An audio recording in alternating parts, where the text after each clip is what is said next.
नियम 101 अन्वय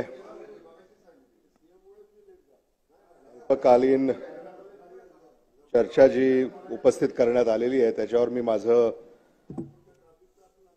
मत व्यक्त करण्यासाठी या ठिकाणी उभा आहे।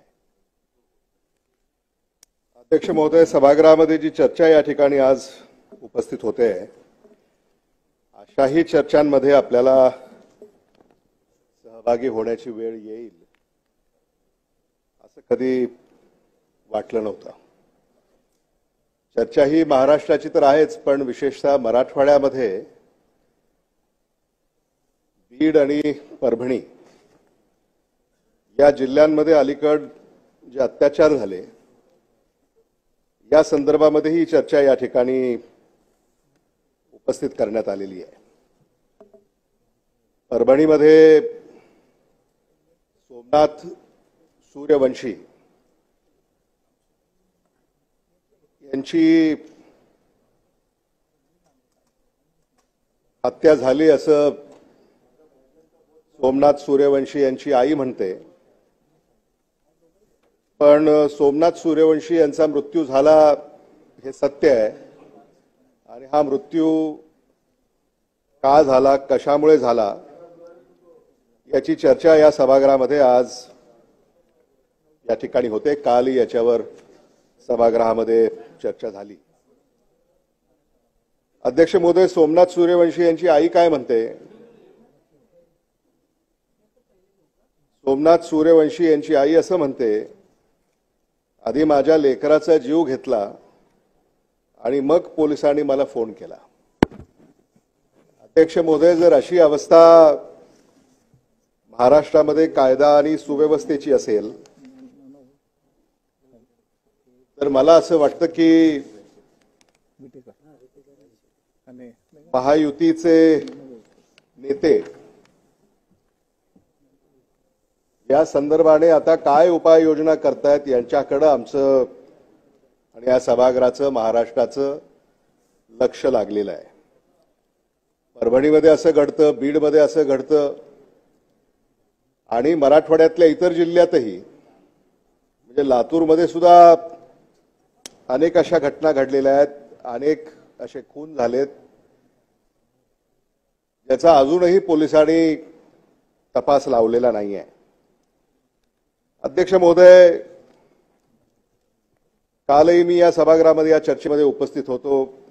सभागृहाचे नेते सन्माननीय मुख्यमंत्री देवेंद्र फडणवीसजी, उपमुख्यमंत्री अजितदादा पवारजी, उपमुख्यमंत्री एकनाथ शिंदेजी आणि सगळेच नवनिर्वाचित मंत्री या ठिकाणी उपस्थित होते।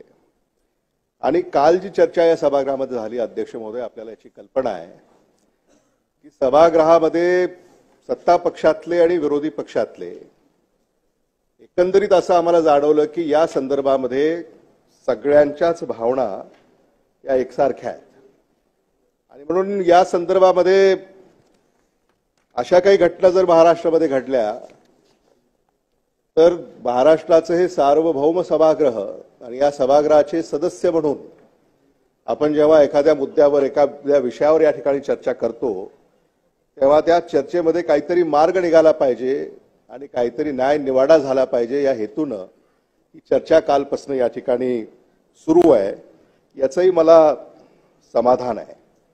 पण मला प्रश्न हा पडलेला आहे की कालही महायुतीचं सरकार होतं आणि आजही महायुतीचं सरकार आहे, म्हणजे महाराष्ट्राची कायदा आणि सुव्यवस्था ही महायुतीकडेच याचे सगळे अधिकार या राज्यातल्या जनतेने दिलेत असं म्हटलं तर ते वावगं होणार नाही।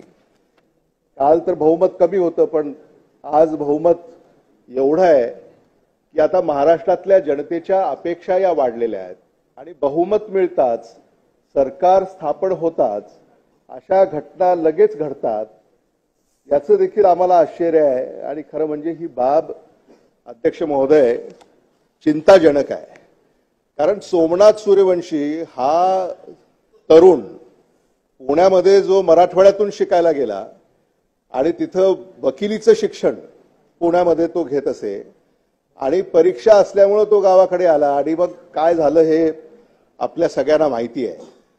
म्हणजे एखाद्या जिल्ह्यामध्ये कायदा आणि सुव्यवस्था प्रस्थापित करण्याचे हे काही नवे मार्ग पोलिसांनी शोधलेत का, हे देखील आपण या ठिकाणी याची चर्चा झाली पाहिजे. पोलिसांवर कधीही आपण संशय घेतलेला नाही आहे. महाराष्ट्राची पोलीस ही कर्तबगार आहे, याबद्दल कोणाच्याही मनामध्ये शंका नाही.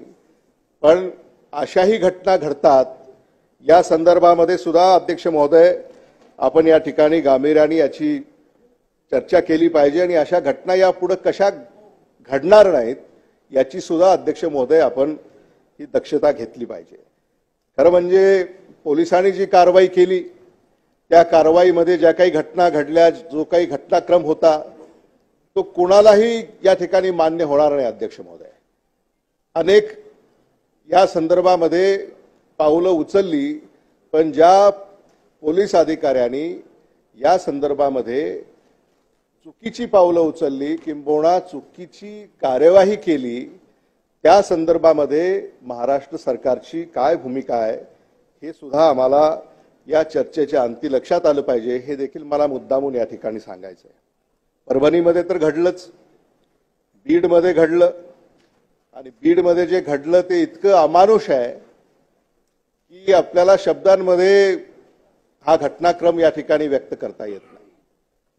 म्हणजे संतोष देशमुख, खरं म्हणजे तो सरपंच, गावाचा प्रमुख, आणि आपल्याकडे साधारणतः अशी मान्यता आहे की सरपंच हा जो काही गावाचा प्रमुख आहे तो गावाचा सर्वेसर्वा आहे, आणि तो जर सुरक्षित नसेल म्हणजे मग जे नवतरुण आहेत, जे समाजकारणामध्ये येऊ इच्छितात, राजकारणामध्ये येऊ इच्छितात, तेच जर सुरक्षित नसतील, आणि 3दा तो सरपंच होता, आणि थेट जनतेतून सरपंचाची निवड महायुती सरकारनं मागच्या काळामध्ये तो निर्णय घेतला, आणि थेट जनतेतून तो अनेक वेळा निवडून आलाय, असा तो आमचा मराठवाड्यातला एक होतकरू सरपंच आज आपण गमावलाय. आणि तो कशामुळे गमावलाय तर मराठवाड्यामध्ये, बीडमध्ये जी काही आज परिस्थिती आहे, या परिस्थितीला कोण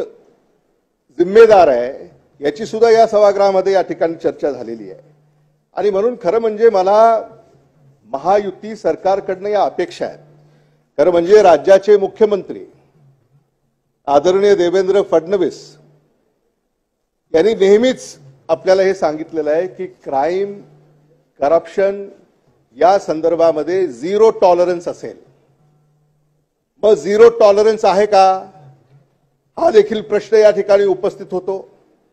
आज परभणीमध्ये घटना घडतायत, बीडमध्ये घटना घडतायत, लातूरमध्ये घटना घडतायत, अनेक जिल्ह्यांमध्ये अशा घटना घडतायत, आणि मग झिरो टॉलरन्सच्या संदर्भामध्ये शासन कुठेतरी आता मागे पडतंय का, हा सुद्धा प्रश्न या सभागृहाला पडतो. अध्यक्ष महोदय, हे मला मुद्दामून या ठिकाणी